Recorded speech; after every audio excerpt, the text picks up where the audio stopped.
On passe donc au dernier point à l'ordre du jour qui sont donc les questions orales. Donc il y a une question orale de M. Menser et c'est Jean-Pierre Bellier qui répondra.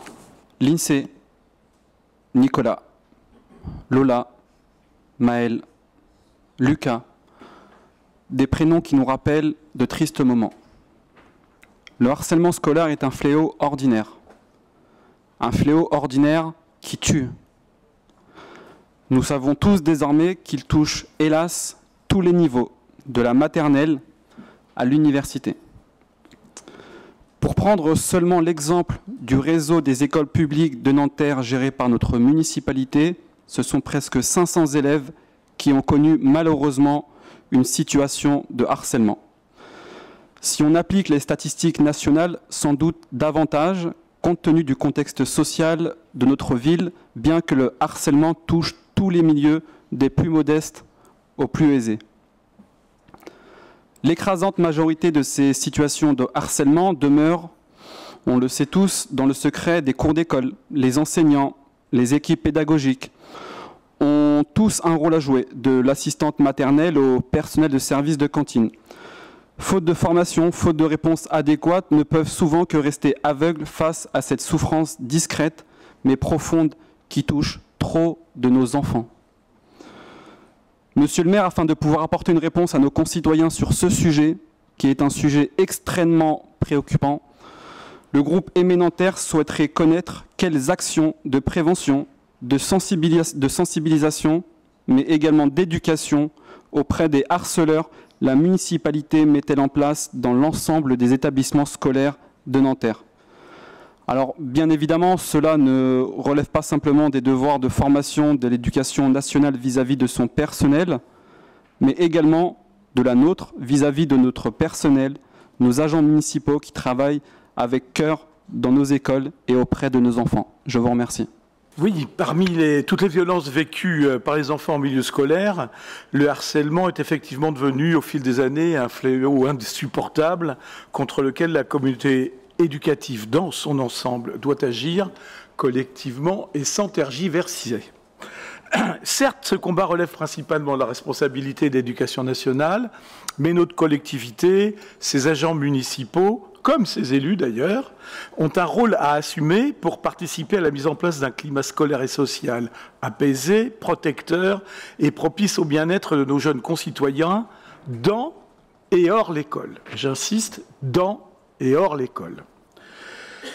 À cet égard, vous ne pourriez que vous féliciter de constater que la municipalité a fait et fait davantage encore de la prévention et de la lutte contre toutes les violences en milieu scolaire une véritable priorité au titre des engagements de la majorité. Depuis plusieurs années déjà, nous déclinons en effet cette priorité dans les politiques municipales, en particulier dans notre politique éducative, et nous n'avons jamais cessé d'actualiser nos initiatives.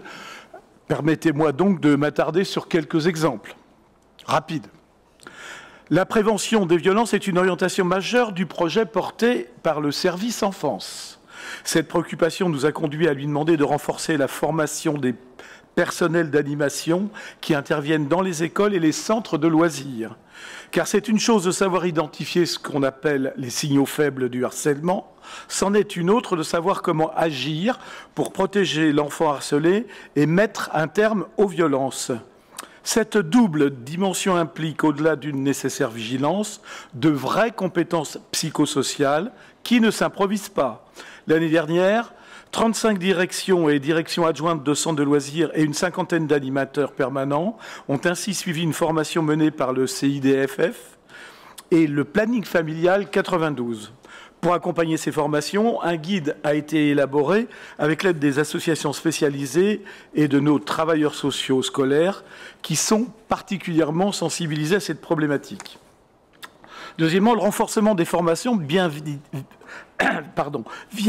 va bien évidemment de pair avec la mise en place de projets pédagogiques qui sensibilisent les enfants à l'empathie, l'écoute, l'entraide, la non-violence, etc.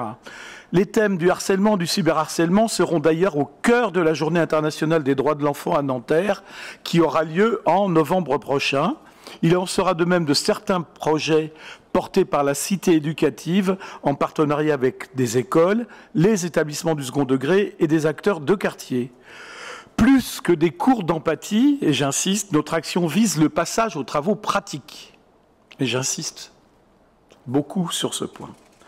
Enfin, grâce à encore une fois, aux ressources de la Cité éducative, démarche qu'il convient d'honorer ici, et de la nouvelle Maison des femmes de Nanterre, nous avons lancé une série d'ateliers de sensibilisation à destination des écoles élémentaires, des collèges et des lycées qui se tiendront tout au long de l'année.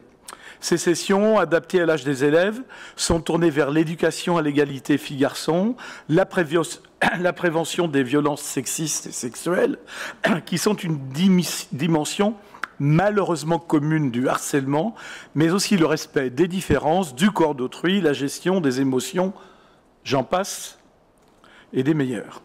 Mais, et ça rejoindra une observation de tout à l'heure, je serais incomplet si je ne rappelais pas le rôle fort apprécié par l'Éducation nationale et les familles de nos agents de tranquillité publique, nos gilets rouges, qui, en permanente proximité des établissements scolaires aux heures de transition, jouent un rôle primordial sur le territoire de notre ville pour prévenir et apaiser les tensions qui ne manquent jamais de surgir au détour d'une journée de classe.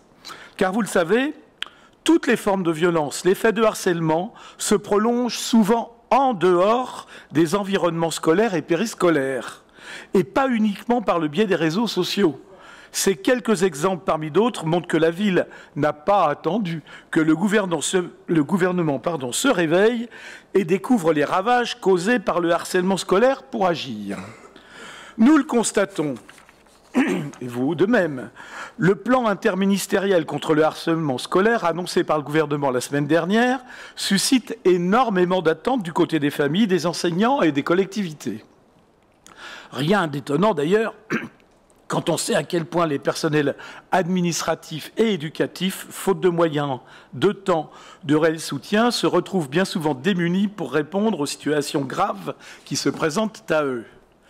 Paradoxalement toutefois, le sous-investissement des gouvernements successifs dans les services publics d'éducation n'y est certainement pas étranger.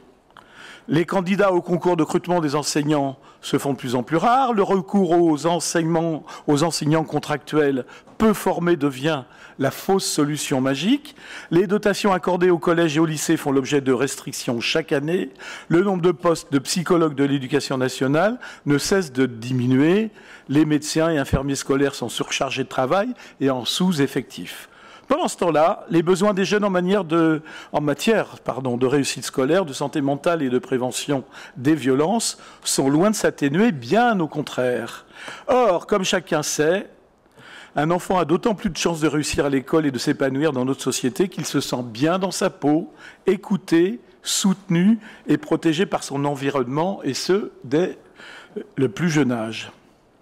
Donc, face à ce constat accablant, il faut le reconnaître, il était en effet temps, urgent même pour l'État, de limiter la casse et de passer à la vitesse supérieure, de cesser ces logiques comptables dès lors que l'avenir et la vie de nos enfants sont en jeu.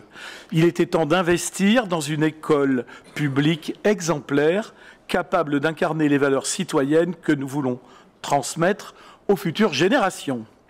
Réjouissons-nous donc ensemble de constater que le gouvernement découvre enfin, quelques années après notre collectivité, l'importance de favoriser l'empathie et l'acquisition des compétences psychosociales des enfants d'âge scolaire. Mais il n'en reste pas moins que nous tous, parents d'élèves, équipes administratives éducatives, services de l'État, agents des collectivités, associations, police, etc., c'est ensemble que nous réussirons à combattre le harcèlement scolaire et mettre fin aux violences. À cet égard, je ne peux que vous inciter, si vous avez du temps, à vous informer sur la rencontre Enfants demain qui se tiendra les 3, 4 et 5 novembre prochains à l'Université Paris-Nanterre et dont la ville est partenaire. Pour conclure, par-delà la lutte contre le harcèlement scolaire, soyez persuadés que la ville de Nanterre prend toute sa part dans l'épanouissement et l'émancipation de nos jeunes concitoyens. Sans sectarisme, en ce qui nous concerne, mais avec une intime et réelle conviction. Je vous remercie. On est arrivé à la fin de l'ordre du jour. Je vais lever la séance et vous dire que le prochain conseil municipal sera le 4 décembre 2023. Merci à vous.